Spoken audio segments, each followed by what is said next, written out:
జగన్మోహన్ రెడ్డి అధికారంలో ఉన్నటువంటి 5 ఏళ్ల పాటు కూడా కాపులకు సంబంధించిన మహిళలందరికీ కూడా ఆర్థికంగా వాళ్ళని బలోపేతం చేయడానికి 50,000 ఏర్పాటు చేసుకుంటే 50,000 ఇస్తూ వచ్చారు ప్రతి ఏడాది. మరి ఇప్పుడు ఆ ఏడాదికి సంబంధించి ఇప్పుడు ఏడాదిన్నర ముగిసిపోతూ వచ్చింది. కూటమి ప్రభుత్వం అధికారంలోకి వచ్చి 16 నెలలు అయిపోతూ వచ్చింది.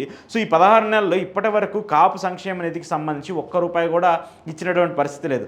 మొన్న బడ్జెట్‌లో ప్రవేశపెట్టినటువంటి సిచ్యువేషను లేదు. ఇప్పుడేమన్నా బడ్జెట్‌లో ప్రవేశపెడతారంటే అది పరిస్థితి లేదు. ఎందుకంటే ఇచ్చినటువంటి హామీలకే డబ్బులు లేనటువంటి సిచ్యువేషన్ మనం చూస్తూ ఉన్నాం.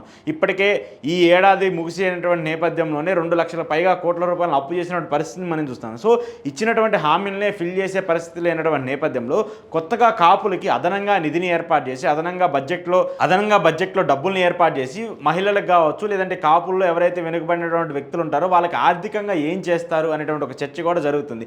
పవన్ కళ్యాణ్ నమ్ముకున్నటువంటి కాపులు కావచ్చు, అలాగే బలిజ సామాజిక వర్గం కావచ్చు, వాళ్ళందరూ కూడా పవన్ కళ్యాణ్కి వస్తే మనకి ఏదో ఒక న్యాయం జరుగుతుందనేటువంటి ఒక ఆశతో అయితే ఉన్నారు. ఎందుకంటే జగన్మోహన్ రెడ్డిని పూర్తి స్థాయిలో నమ్మే పరిస్థితులు కాపులు లేరు. చంద్రబాబు నాయుడు గారిని అసలు అంతకంటే నమ్మే పరిస్థితి లేరు. కొద్దో గొప్ప జగన్ అనే వ్యక్తికి సంబంధించి, జగన్మోహన్ రెడ్డికి సంబంధించి కాపులకి ఎంతో కొంత చేశారనేటువంటి ఒక అడ్వాంటేజ్ ఉంది.